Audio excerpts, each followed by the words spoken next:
Hello dear students, welcome back to my channel physics SPC. Gravitation का एक question. A uniform solid sphere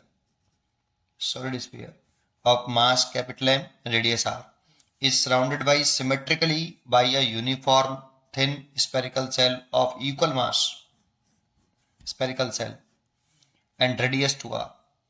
The value of gravitational potential at a distance 3 by 2r. Gravitational potential पूछा है at a distance 3 by 2r from the center each. तो पहले तो diagram बनाते हैं कि एक तो यूनिफॉर्म सॉलिड स्फीयर है हमारे पास, ये ये यूनिफॉर्म सॉलिड स्फीयर है। इसका मास कैपिटल एम है और इसकी रेडियस ये वाली आर है। अब इसके चारों तरफ सिमेट्रिकली एक हॉलो स्फीयर है, ये एक हॉलो स्फीयर है, ये चारों तरफ, जिसकी रेडियस ये वाली जो है 2r है, लेकिन इसका मास भी एम ही है, इक्वल मास है। सॉलिड स्फीयर का मास है रेडियस आर, और एक यूनिफॉर्म थिन स्पेरिकल सेल, ये स्पेरिकल सेल हो गया, हॉलो स्फीयर हो गया, इक्वल मास है, रेडियस 2r है। The value of gravitational potential at a distance 3 by 2r मतलब 1.5r। दैट मीन्स इस वाले पॉइंट पर ये जो डिस्टेंस है स्मॉल आर, ये 3/2r है। इस वाले पॉइंट पर सेंटर से डिस्टेंस, इस पॉइंट पर ग्रेविटेशनल पोटेंशियल पूछ रहा है। तो gravitational potential potential at point P net लिख देते हैं। तो वी नेट, क्योंकि gravitational potential scalar quantity simply add हो जाएंगे, v1 प्लस v2। ये तो हो गया ड्यू टू सोलर स्फीयर, और ये हो जाएगा due to thin spherical shell. अब जानते हो इसमें केवल ना आने की वजह जो होती है, फॉर्मूला याद नहीं होने की वजह से ऐसा होता है कि ये नहीं आता है। तो मैं पहले फॉर्मूले पे कंट्रोल कराता हूँ। अगर आपको फॉर्मूले आते हैं तो आप स्किप कर सकते हो उस वाले पोर्शन को, नहीं आते हैं तो देख लीजिए। सबसे पहले आपको सॉलिड स्फीयर की फॉर्मूले बताता हूँ, और इनको नोट कर लेना और याद कर लेना, ठीक है। कि अगर एक ये सॉलिड स्फीयर है,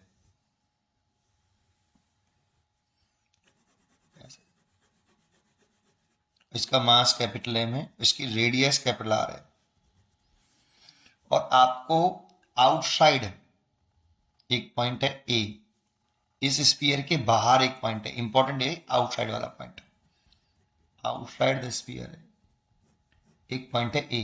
इस पॉइंट ए पर आपको ग्रेविटेशनल पोटेंशियल निकालना है। तो ये सेंटर से डिस्टेंस लेंगे हमेशा स्मॉल आर हमेशा सेंटर से मानेंगे, small R is greater than capital R. देखो तो इस पॉइंट पे जो ग्रेविटेशनल पोटेंशियल होता है ए पॉइंट पर, माइनस के जी एम ओवर सेंटर से आउटसाइड वाले पॉइंट तक की डिस्टेंस आती है। खासकर डिस्टेंस पे ध्यान दो, डिस्टेंस कौन सी आती है, सेंटर से आउटसाइड पॉइंट तक की जो भी डिस्टेंस होगी वो डिस्टेंस आएगी, ये सर आउटसाइड होता है। अगर हम ऐसे ही इसी सॉलिड स्फीयर की वजह से सर, इसकी रेडियस तो कैपिटल आर, मास वही कैपिटल एम, सरफेस पे निकालें, अगर पॉइंट है बी, अब सरफेस पे निकाल लें, तो यहां पे स्मॉल आर तो सेंटर से नापेंगे, सेंटर से ऑब्जर्वेशन पॉइंट तक की डिस्टेंस है स्मॉल आर देखो यहाँ पे कैपिटल आर के बराबर हो गया, पॉइंट बी पर ऐसा हो रहा है। तो इस जगह पे जो पोटेंशियल होता है माइनस का G capital M over earth के सरफेस की रेडियस आती है, ये इनसाइड चले जाएं, इनसाइड सॉलिड स्फीयर है, ये इनसाइड अगर आ जाए, इसका मास कैपिटल एम और रेडियस कैपिटल आर, सेंटर से अंदर आ गए सी पॉइंट पर, आर डिस्टेंस पर है, सी पॉइंट पर आ गए, इनसाइड आ जाए, और स्मॉल आर कैपिटल आर से बड़ा हो जाए, छोटा हो जाए सॉरी, जैसे एट पॉइंट सी। इस जगह पर इनसाइड जो पोटेंशियल होता है V माइनस का G capital M over 2R का क्यूब। देखो ये रेडियस ऑफ स्फीयर आई नीचे, और 3R का स्क्वायर ये भी रेडियस ऑफ स्क्वायर आई, और C पॉइंट पे निकालने हैं तो माइनस का स्मॉल r स्क्वायर। ये फॉर्मूला होता है। थोड़ा सा याद करने में समय लगेगा, लेकिन एक बार कंट्रोल कर लिया तो बहुत आसान है। एंड सेंटर पे ही निकालना हो तो सेंटर पर स्मॉल r जीरो जाएगा, क्योंकि स्मॉल r हमेशा सेंटर से नाप रहे हैं। जीरो रख देंगे तो V सेंटर, अब जीरो रख दो r को, और एक आर स्क्वायर से आर क्यू कट जाएगा, तो माइनस का GM/3GM/2 आ रहा है, जो कि सरफेस के पोटेंशियल का कितना है, माइनस के GM/r सरफेस का है, तो सेंटर पे जो पोटेंशियल होता है उस सरफेस के पोटेंशियल का 3/2 टाइम्स होता है। सरफेस के माइनस उसमें चला गया ना, इस पहले फॉर्मूले में सरफेस पर इतना है, ये सरफेस पर है। ये इस तरह से याद होना चाहिए। चलिए ये तो सॉलिड स्फीयर का हो गया। अब थिन हॉलो स्फेरिकल सेल का देख ले, थिन स्फेरिकल सेल का देख ले। स्फेरिकल सेल,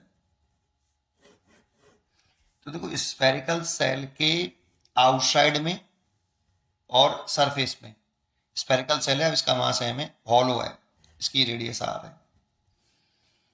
तो इस वाले में आउटसाइड अगर निकालते हैं आर डिस्टेंस पर सेंटर से, तो इसमें कोई अंतर नहीं है, सेम ही आता है, यही आउटसाइड वाले में सेम रहता है। सरफेस पे निकालते हैं तब भी कोई अंतर नहीं आता। अगर इस सरफेस पे निकाल लें, मास एम है, सॉरी यहाँ पे नहीं लिखे, मास एम है और रेडियस आर है, तो सरफेस पे निकालते हैं तब भी यही रहता है, सरफेस पे भी इतना ही होता है, दोनों सेम है, सॉलिड स्फीयर के लिए और स्फीयर के लिए। इनसाइड में चेंज आ जाता है बेटा। अगर इनसाइड निकाल रहे हो, इनसाइड मास एम, ये रेडियस आर, और ये सेंटर से डिस्टेंस जो है कितनी, स्मॉल आर, ये निकाल ले, तो इनसाइड एवरी पॉइंट पर कांस्टेंट होता है बेटा। इनसाइड ग्रेविटेशनल पोटेंशियल लिख रहे हैं, इनसाइड कांस्टेंट रहता है, एवरी पॉइंट पर कांस्टेंट रहता है। कितना होता है इनसाइड, अगर कांस्टेंट रहता है तो होता कितना है, जितना सरफेस पर होता है। कांस्टेंट रहता है जितना सरफेस पर होगा उतना होगा, और सरफेस पर कितना है, माइनस के GM/r, तो माइनस का G कैपिटल M/r। अब इनसाइड में सेंटर पे भी आता है, तो सेंटर पे भी इतना ही होगा बेटा। बस ये ध्यान रखना है कि जब आप इनसाइड निकालो तो इस डिस्टेंस से कोई मतलब नहीं होता। इनसाइड हॉलो स्फीयर में कभी भी इनसाइड निकाल ले, तो जितना सरफेस पर होता है उतना इनसाइड होता है एवरी पॉइंट पर। बस क्वेश्चन खत्म। अब इस क्वेश्चन को आप कर सकते हो। देखो वी नेट लिखें, V1 due to solid sphere है, तो देखो सॉलिड स्फीयर के लिए ये पॉइंट कहाँ है, तो ये जो सॉलिड स्फीयर था और ये स्फेरिकल सेल था। अब बस आप देखो कि सॉलिड स्फीयर को देखो, सॉलिड स्फीयर के लिए पॉइंट P कहाँ है, आउटसाइड है, और आउटसाइड तो सेंटर से आउटसाइड वाला फॉर्मूला लग जाएगा। सॉलिड स्फीयर का सेंटर से आउटसाइड वाला फॉर्मूला ये रहा। तो सॉलिड स्फीयर के लिए लिख रहे हो, सारी चीजें सॉलिड स्फीयर की लिखना, ये वाला फॉर्मूला लो।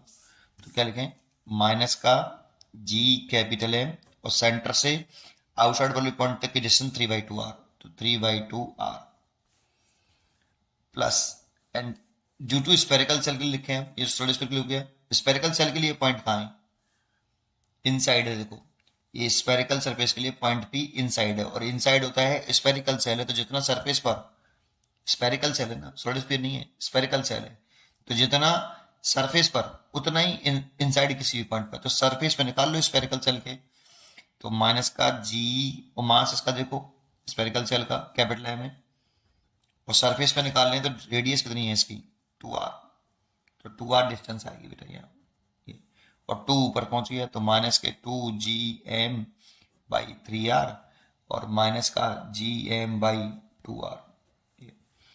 यहां से अगर आप देखें तो आप यहां से माइनस का GM/r कॉमन ले लें, तो यहाँ पे आया 2/3 और यहाँ आया +1/2।